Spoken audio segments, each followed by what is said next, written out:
Hi everyone, hope आप सब खैरियत से होंगे। आज मैं आपके लिए लाई हूँ एक और हॉरर स्टोरी। आज की कहानी है एक और शख्स के बारे में जिसने विस्प्रिंग होलो रोड जैसे खौफनाक और सुनसान रोड को क्रॉस करने की शर्त कबूल की। विस्प्रिंग होलो रोड एक ऐसा रास्ता है जो घनी जंगलों से गुजरता है और आज तक जो भी उस रास्ते पर निकला है वह कभी वापस नहीं आया। सैम को पैसों की सख्त जरूरत थी और इसी वजह से उसने यह शर्त कबूल करने से पहले एक बार भी नहीं सोचा कि आगे उसके साथ क्या होने वाला है। उसे मालूम नहीं था कि यह उसकी जिंदगी की सबसे बड़ी गलती साबित होगी। तो तैयार हो जाएं सुनने के लिए एक खौफनाक कहानी, जिसे सुनने के बाद आप किसी भी सुनसान रास्ते पर जाने से पहले 100 बार सोचेंगे। क्रिसमस ईव पर सैम अपनी कार में बैठा अपने दोस्त रायन से फोन पर बात कर रहा था। रायन उसे एक शर्त लगाने के लिए मजबूर कर रहा था, जिसके लिए वह सैम को $500 ऑफर कर रहा था। रायन ने सैम से कहा कि रास्ता सिर्फ 1 घंटे का ही तो है, $500 1 घंटे की ड्राइव के लिए बुरे नहीं हैं। बेवकूफ हो गए अगर तुमने शर्त कबूल ना की।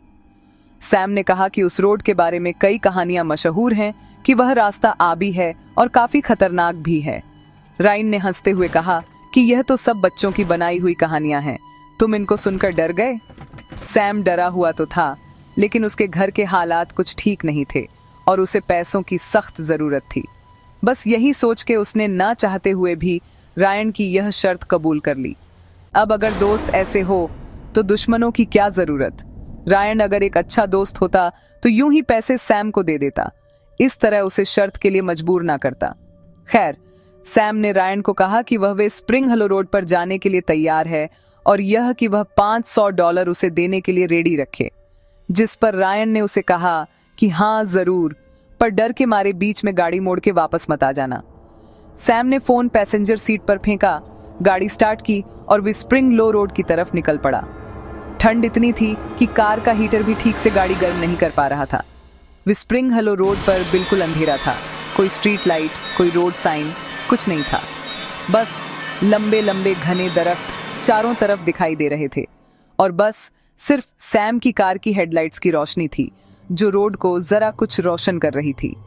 लंबे लंबे काले घने दरख्तों की वजह से चांद की रोशनी भी छुप गई थी।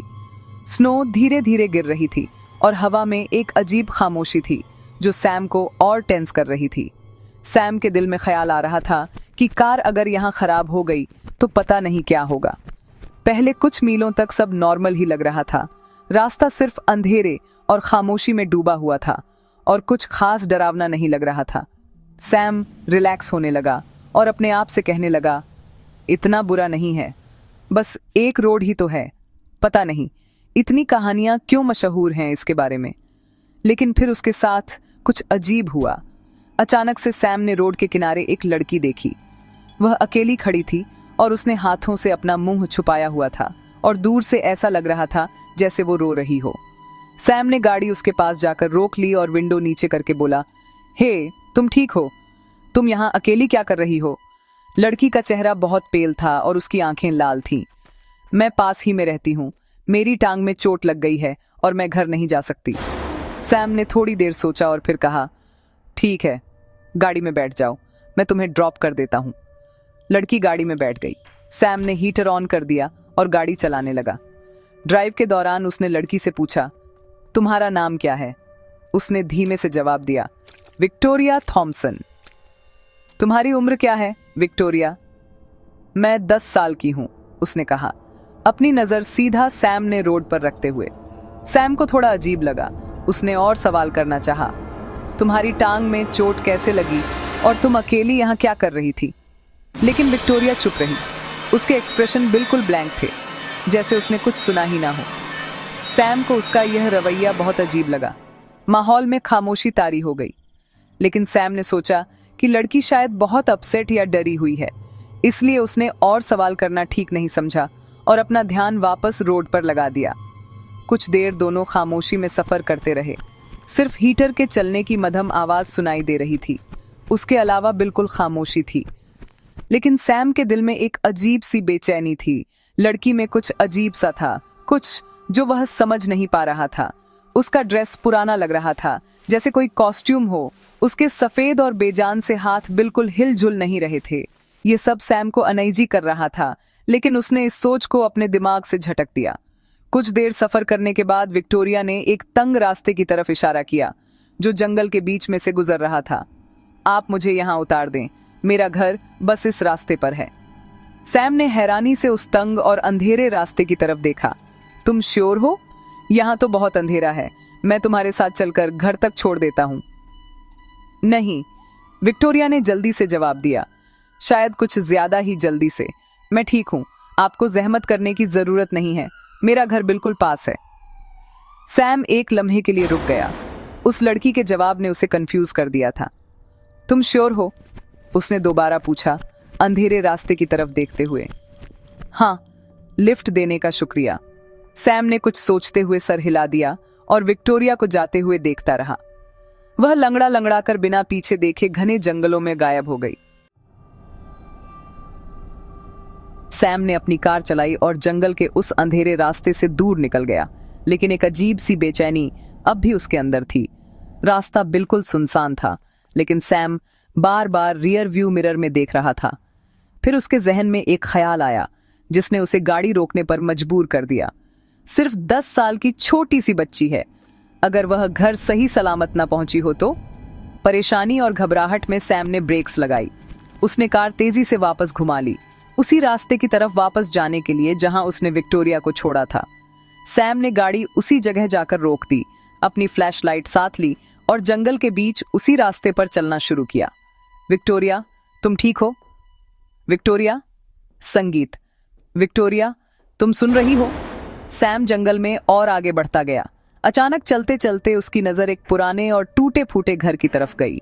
घर की खिड़कियां टूटी हुई थी और छत बर्फ के वजन के नीचे झुकी हुई थी।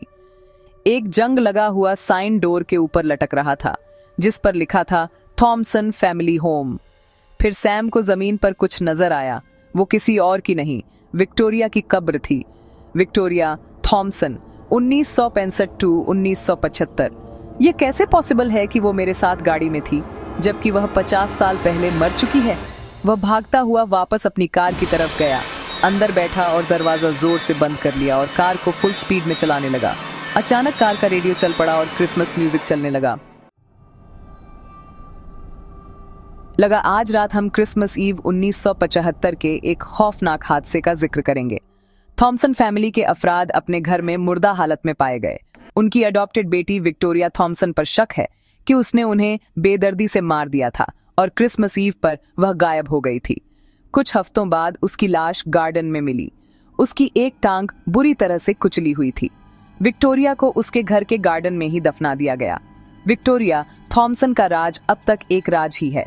कहते हैं कि उसका भूत वे स्प्रिंग हलो रोड पर अब भी भटकता है, अपने अगले शिकार की तलाश में। ये स्टूपिड रेडियो बंद क्यों नहीं हो रहा?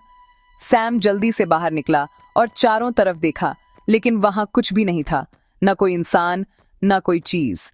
सैम को यकीन था कि उसने अपनी गाड़ी से किसी को हिट किया है। गहरी सांस लेते हुए वह वापस कार में बैठ गया।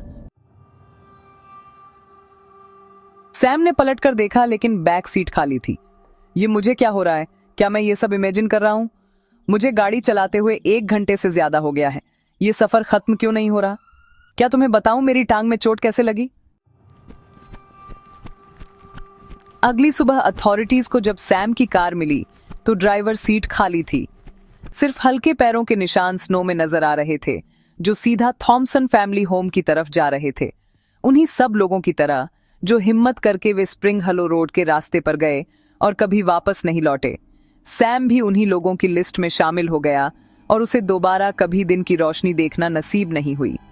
हाय एवरीवन, उम्मीद है आपको यह कहानी पसंद आई होगी।